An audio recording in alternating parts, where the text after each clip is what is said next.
En las calles, capítulo 2.1.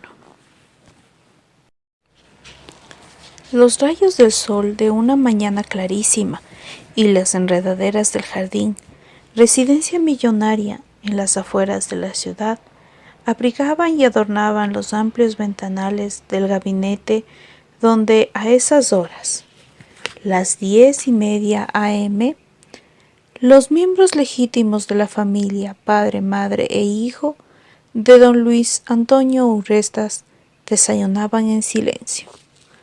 Cada cual pensaba en sus cosas, como era habitual y lógico. El viejo, pasado de los 50 años, leía el periódico con cuidado de escolar en exámenes. Era su única fuente de cultura e información.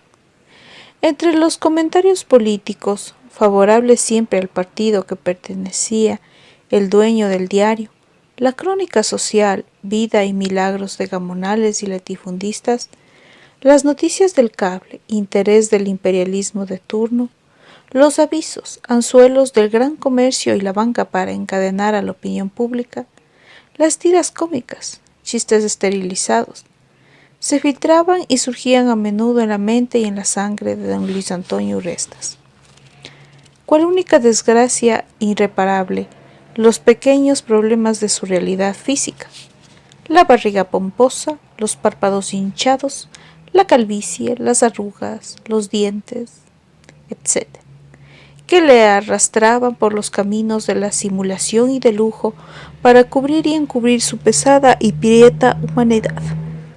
El color del casimir inglés, la forma de los zapatos del maestro Puebla, el perfume del tabaco americano, el tamaño del rubí para el menique, el bastón de puño de oro, la cadena para el reloj, los calzoncillos. ¡Ah!, dijo en tono de profunda preocupación, dejando de leer. Luego se inclinó sobre la taza de café. Al contacto tibio del líquido, caricia y olor de juvenil fragancia, evocó los labios de su Zambita. Así la llamaba con cariño a la concubina de ese entonces. Pero la fingida inquietud de la honorable madre de familia, aristocracia de afeites, de encajes y de nervios rotos, interrogó pensando que se trataba de algún dolor de su amado esposo. ¿Qué? ¿Qué tienes? ¿De nuevo el hígado? No. Oh, en cambio yo he amanecido descompuesta. Siento algo raro, rarísimo. Y, como de costumbre, la dama abrió el monólogo de sus síntomas patógenos, de sus punzadas fugaces, de sus dolores reflejos, sin que nadie le haga caso. Tantas veces se había quejado de la misma forma en el límite del cansancio. El hijo, niño bien de edad y posibilidades económicas para el vicio, el cinismo y la pereza, le aconsejó: «Al médico, ve al médico, mamá. Sabemos que no tiene nada, pero, en fin». «¿Nada? ¿Nada?», repitió la madre con gesto de amenaza y con ojos desorbitados que parecían afirmar: «Tú no sabes nada, tú no debes decir, tú nunca estás en casa, nunca, ahora has caído de milagro. Las mujeres, el alcohol, el juego, la...». «No te enojes», concluyó el mozo con afeminada negligencia. El timbre del teléfono, nerviosismo como de cosquillas en la casa, cortó la conversación. «¡Manuela!», gritó la madre. «Mande, niña», respondió una voz desde el interior con marcado tono campesino. «¡El teléfono!». «Oh, mientras se mueva ese animal», dijo don Luis Antonio Urrestas, levantándose precipitadamente. A lo mejor era su Zambita, y la imprudencia de la doméstica. Prendido al aparato, intimidad de diálogo prohibido, el dueño de la casa interrogó: «¿Quién habla?». Mas el embrujo de la voz gangosa y lejana, todo se transformó en él. Entre pausas, diálogo cojo, habló: Buenos días, señor ministro. Sí, ¿cómo? Gracias. Sobre ese punto tenemos que hablar detenidamente. El juicio gané yo. Consta, usted sabe lo que son los indios y los chagras. También en su hacienda. Bien, ¿al almuerzo? Hoy. Bueno, iré. Muchas gracias. Podemos arreglar. Corre de mi cuenta. Saludos en la casa. Buenos días. Me invita al almuerzo. Es un honor. ¿Qué querrá? Estos desgraciados se vinieron a Quito sin decirme nada, pensó don Luis Antonio mientras colgaba el audífono. En realidad, aquella noticia no le era muy agradable.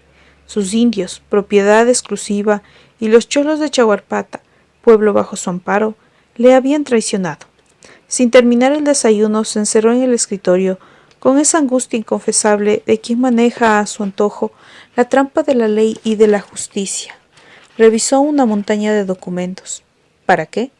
Siempre es bueno estar seguro. Leyó uno de ellos casi de memoria. En la parroquia de Chaguarpata, a 10 y 7 de mayo de 1800 y tantos.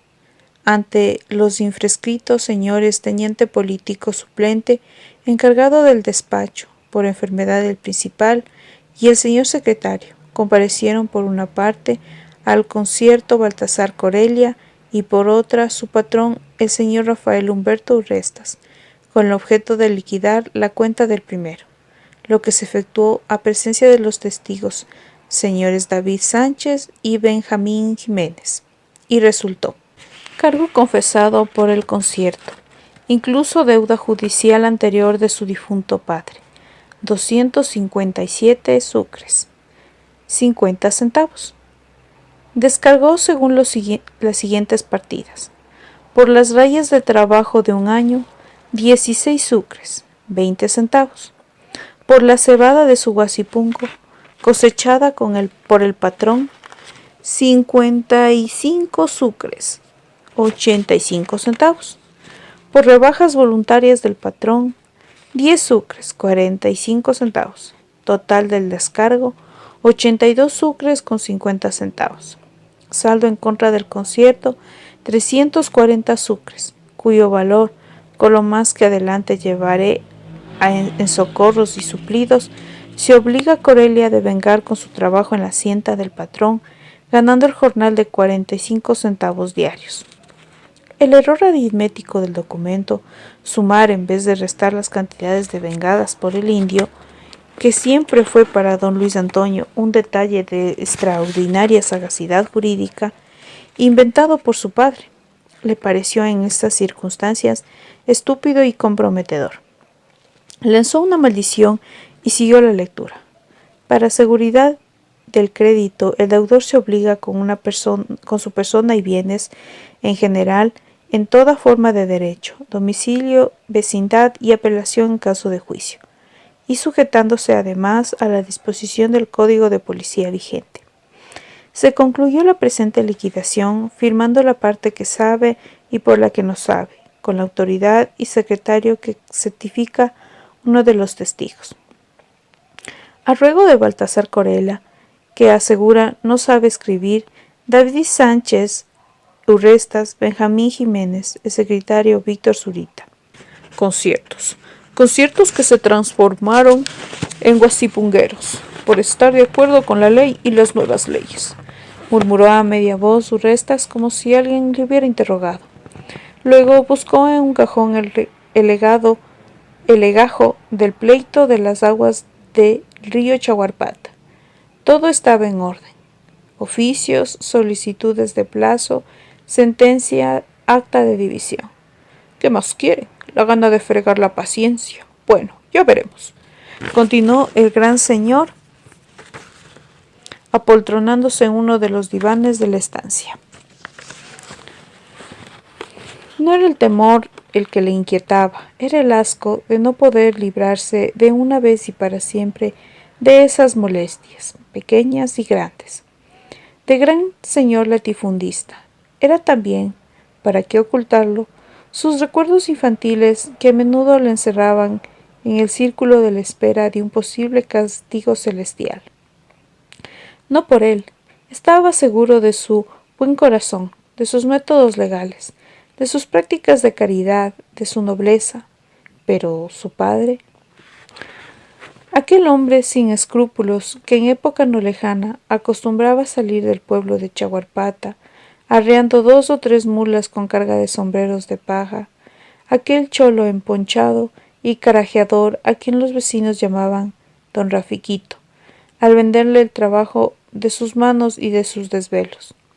Un sombrero desplecado el ala, en precio irrisorio o por algún turbio cambalache, aquel comerciante aventurero que llegó un día al puerto principal de la República y del puerto saltó a Panamá, aquel chagra que a la vuelta de su primer viaje al extranjero, saturado de aire marino y de civilización, dejó el poncho y las alpargatas en la posada de Manosalvas, alias del Colegio de los Burros, y luciendo zapatos de becerro, comprados en las 4 esquinas y vestido de casimir, volvió al pueblo, hecho un caballero, aquel caballero hechizo, broma sarcástica de sus amigos ante la transformación paramental que envenenado de codicia extremó su crueldad, exigiendo a sus sirvientes sombreros por centenares. Oh, es que aquellos recuerdos siempre surgían mezclados con la visión viscosa de los mudos guiñachiscas, 3 idiotas criados desde niños en la casa y a quienes se les enseñó a fuerza de látigo y patadas el secreto de la trenza del tafilete, que ignoraba el vecindario por desidia o por ahorrar tiempo. 3 idiotas a quienes Rafael Humberto Urrestas gritaba: 10 de la noche, 10 para el día. Imposible, Taitico. Sí, carajo. Imposible.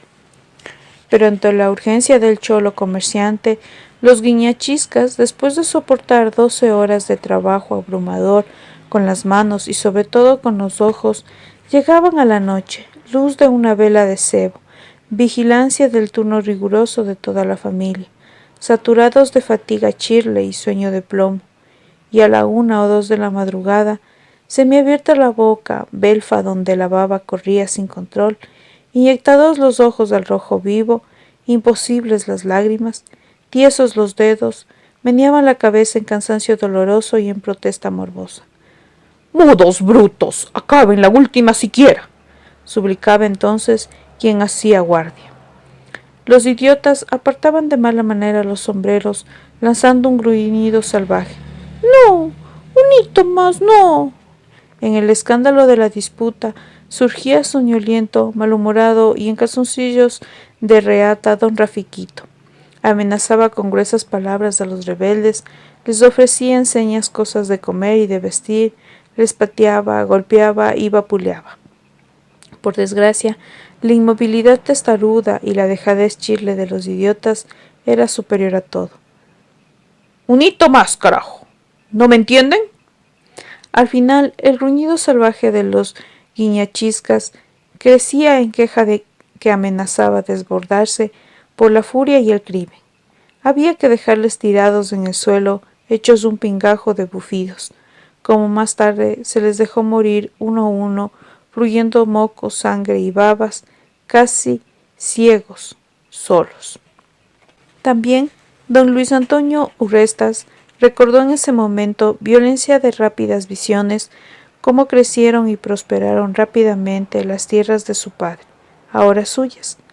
Adelantábales el viejo dinero a sus vecinos y amigos, mina traicionera y hasta cierto punto fácil para el hambre y las pequeñas vanidades del cholerío. Y cuando la deuda alcanzaba más de 50 o 100 zúqueres, según el cliente y el trabajo de toda la familia del deudor, mujer, hijos, nietos, abuelos y sirvientes, se iba en nuevos adelantos e intereses. Don Rafiquito hipotecaba las tierras o la casa del deudor, con indios cuando el negocio se volvió grande y había guasipungos. Y al año, o tal vez menos, remataba sin piedad. Fue así como la hacienda creció por el norte, hasta el latifundio de un noble señor que vivía en Europa, por el sur hasta el páramo, por el oriente hasta la selva, por el occidente hasta la cordillera. Cansado de tantas idas y venidas a Panamá, el viejo levantó una casa para sus tierras junto a su enorme cabullo. Transformó a los conciertos en guasipungueros, haciéndoles conocer ante el teniente político, su compadre, o ante el juez, su deudor, la obligación que se detallaba en misteriosos documentos. 2 o 3 años antes de morir se volvió malo, orgulloso, con ínfulas de gran tirador. Salía al campo, suyo por los 4 costados, prendía fuego a una choza, no para calentar su decrepitud al amor violento de la hoguera, y al desbandarse los indios chamuscados y enloquecidos, disparaba 1, 2, 10 veces hasta dar en el blanco.